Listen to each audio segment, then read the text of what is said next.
नमस्कार मित्रांनो, राज्यात महसूल विभागात 3000 पदे रिक्त आहेत आणि या 3000 पदांपैकी 2471 पदे हे तलाठी पदांसाठी रिक्त आहेत आणि सरळ सेवेच्या माध्यमातून तलाठीची 1700 पदं भरण्यासाठी वित्त विभागाने परवानगी दिलेली आहे आणि या 1700 पदांसाठी तलाठीची भरतीची जाहिरात कधी येऊ शकते। तर 2025 मध्ये जर तुम्हाला तलाठी व्हायचं असेल तर येणाऱ्या तलाठी भरतीसाठी तुमच्याकडे कोणती महत्त्वाची डॉक्युमेंट्स, महत्त्वाची कागदपत्रे असली पाहिजे याची माहिती आपण आजच्या व्हिडिओमध्ये जाणून घेणार आहोत।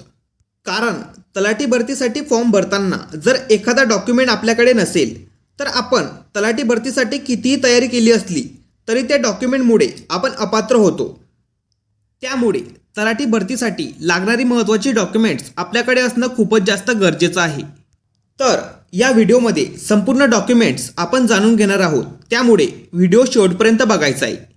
तर तलाठी भरतीसाठी फॉर्म भरताना लागणारी महत्त्वाची कागदपत्रांमध्ये अर्जातील नावाचा पुरावा, म्हणजेच अर्ज करताना अर्जदाराचे नाव म्हणून तुम्ही तुमचे जे नाव त्या ठिकाणी टाकणार आहात तर तुमच्या नावाचा पुरावा म्हणून SSC जे तुमचं 10वीचं मार्कशीट असतं त्यावर आपलं नाव असतं, म्हणून 10वीचं मार्कशीट तुमच्याकडे असायला पाहिजे। त्यानंतर वयाचा पुरावा, तर वयाचा पुरावा म्हणून शाळा सोडण्याच्या दाखल्यावरती आपली जन्मतारीख असते तेही चालणार आहे।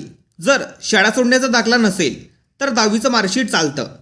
त्यानंतर शैक्षणिक पुरावा, तर आता या परीक्षेसाठी ग्रॅज्युएशनची अट आहे, त्यामुळे तुमचं ग्रॅज्युएशनचं मार्कशीट, तुमचं 10वीचं मार्कशीट आणि तुमचं 12वीचं मार्कशीट हे 3 डॉक्युमेंट तुम्हाला शैक्षणिक पात्रता म्हणून लागणार आहेत।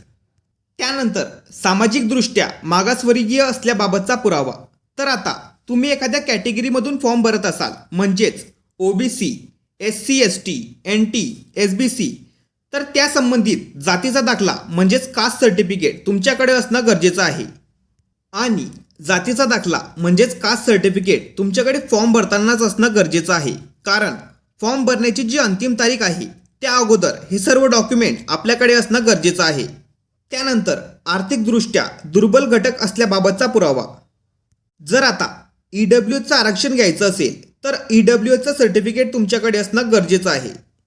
त्यानंतर अर्ज सादर करण्याच्या अंतिम दिनांकास वैध असणारं नॉन क्रिमिलियर सर्टिफिकेट, जर तुम्हाला कोणत्याही आरक्षणाचा लाभ घ्यायचा असेल तर SC आणि STला सोडून व्हॅलिड नॉन क्रिमिलियर सर्टिफिकेट तुमच्याकडे असणं गरजेचं आहे। आणि तलाठी भरतीसाठी अर्ज सादर करण्याची जी अंतिम तारीख असेल त्या अंतिम तारखेला ते नॉन क्रिमिलियर वैध असलं पाहिजे।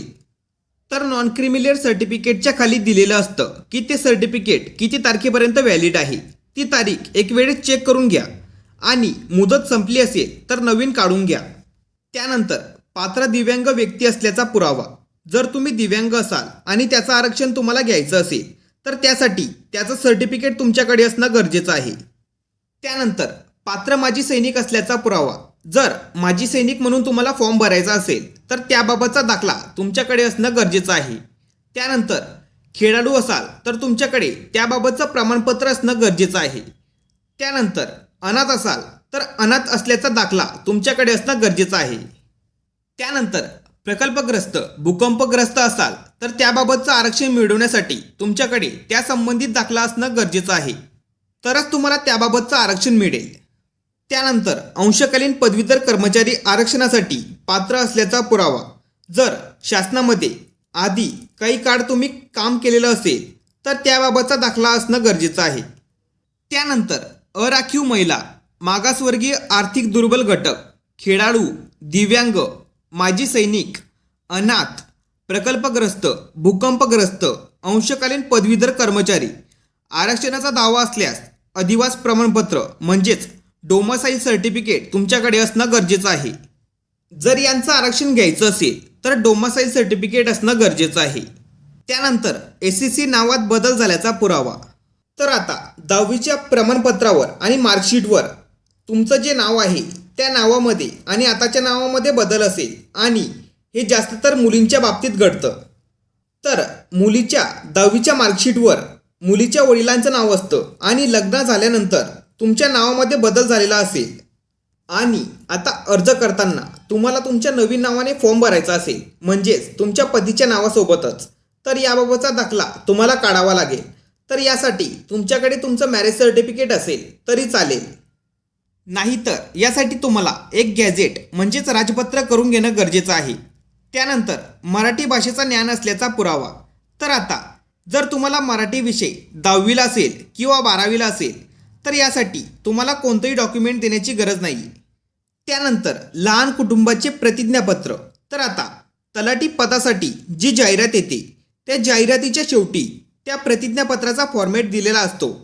तर त्या प्रतिज्ञापत्राची झेरॉक्स काढून त्याला भरून मग त्याचा फोटो काढून त्याला तिथं अपलोड करायचं असतं. त्यानंतर अनुभव प्रमाणपत्र. जर तुमच्याकडे काही अनुभव असेल तर त्या अनुभवाचं सर्टिफिकेट तुमच्याकडे असणं गरजेचं आहे.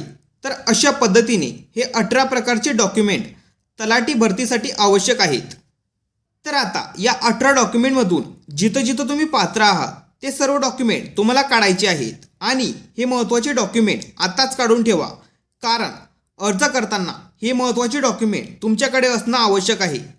आणि त्यावेळेस आपली धावपळ होऊ नये म्हणून आवश्यक ते डॉक्युमेंट आत्ताच काढून ठेवा. आणि तलाठी भरतीबद्दल वेळेवर माहिती जाणून घेत राहण्यासाठी आत्ताच आपल्या व्हॉट्सअप चॅनलला आणि व्हॉट्सअप ग्रुपला जॉईन करून घ्या.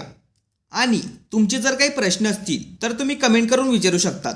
महत्त्वपूर्ण हा व्हिडिओ सर्वांना शेअर करा आणि चॅनलवरती जर नवीन असाल तर चॅनलला सबस्क्राईब करा. अशाच महत्त्वपूर्ण माहितीसह व्हिडिओ आपल्या चॅनलवरती येत असतात.